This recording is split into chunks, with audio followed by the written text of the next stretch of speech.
Welcome to Jayanthi's kitchen. ನಾನಿವತ್ತು ದಂಟು ಸೊಪ್ಪಿನ ದಂಟಿಂದ ಪಲ್ಯ ಮಾಡ್ತಾಯಿದ್ದೀನಿ. ಹೇಗೆ ಮಾಡೋದು ಅಂತ ನೋಡೋಣ. ಸ್ಟವ್ ಹಚ್ಕೊಂಡು ಒಂದು ಬಾಣಲೆ ಇಟ್ಕೊಂಡು ಅದಕ್ಕೆ ಒಂದು 3 ಟೇಬಲ್ ಸ್ಪೂನಷ್ಟು ಎಣ್ಣೆ ಸೇರಿಸ್ಕೊತಾ ಇದ್ದೀನಿ. ಎಣ್ಣೆ ಕಾದ್ಮೇಲೆ ಸಾಸಿವೆ ಒಂದು ಅರ್ಧ ಟೇಬಲ್ ಸ್ಪೂನಷ್ಟು ಸೇರಿಸ್ಕೊತಾ ಇದ್ದೀನಿ. ಕಡಲೆಬೇಳೆ ಒಂದು ಅರ್ಧ ಟೇಬಲ್ ಸ್ಪೂನಷ್ಟು.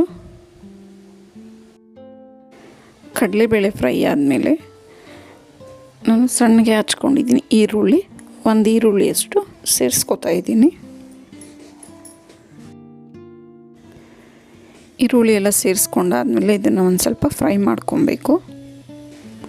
ಅದು ಸ್ವಲ್ಪ ಫ್ರೈ ಆದಮೇಲೆ ಒಂದು ಟೊಮೊಟೊ ಹಾಕ್ಕೊಂಡಿದ್ದೀನಿ, ಚಿಕ್ಕ ಟೊಮೊಟೊ.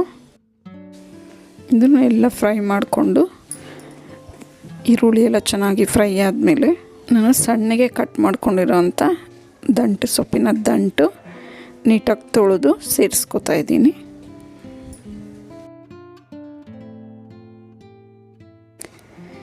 ಇದಕ್ಕೆ ಒಂದು ಸ್ವಲ್ಪ ಒಂದು ಚಿಕ್ಕದ ಲೋಟದಲ್ಲಿ ಅರ್ಧ ಲೋಟದಷ್ಟು ನೀರು ಸೇರಿಸ್ಕೊಂಡು ನೀಟಾಗಿ ಮಿಕ್ಸ್ ಮಾಡಿ ರುಚಿಗೆ ತಕ್ಕಷ್ಟು ಉಪ್ಪು ಸೇರಿಸ್ಕೊಳ್ಳೋಣ.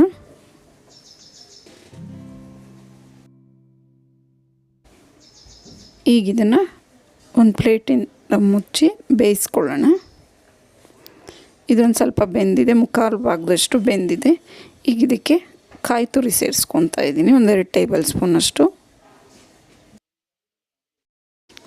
ಈಗ ಕಡಲೆಬೇಳೆ, ಉದ್ದಿನಬೇಳೆ ಹುರಿದು ಪುಡಿ ಮಾಡ್ಕೊಂಡಿರೋಂಥ ಪುಡಿ ಇದು. ಇದನ್ನು 1 ಟೇಬಲ್ ಸ್ಪೂನಷ್ಟು ಸೇರಿಸ್ಕೊತಾ ಇದ್ದೀನಿ. ಇದ್ರ ಬದಲಾಗಿ ನಾವು ಕಡಲೆ ಬೀಜನ ಹುರಿದು ಪುಡಿ ಮಾಡಿ ಸೇರಿಸ್ಕೋಬೋದು. ಈಗ ಚಿಲ್ಲಿ ಪೌಡರ್ ಒಂದು ಅರ್ಧ ಟೇಬಲ್ ಸ್ಪೂನಷ್ಟು ಸೇರಿಸ್ಕೊಳ್ಳೋಣ. ಇದನ್ನೆಲ್ಲ ನೀಟಾಗಿ ಮಿಕ್ಸ್ ಮಾಡಿಕೊಂಡು ಚೆನ್ನಾಗಿ ಫ್ರೈ ಮಾಡ್ಕೋಬೇಕು. ಆಗ ಪಲ್ಯ ರೆಡಿ ಆಗುತ್ತೆ.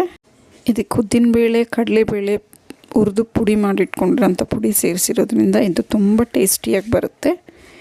ಈ ರೆಸಿಪಿ ನಿಮ್ಗೆ ಇಷ್ಟ ಆದಲ್ಲಿ ಲೈಕ್, ಶೇರ್ ಆ್ಯಂಡ್ ಸಬ್ಸ್ಕ್ರೈಬ್ ಮಾಡಿ. ನಿಮ್ಮ ಅನಿಸಿಕೆ ಅಭಿಪ್ರಾಯವನ್ನು ಕಮೆಂಟ್ಸ್ ಮೂಲಕ ತಿಳಿಸಿ.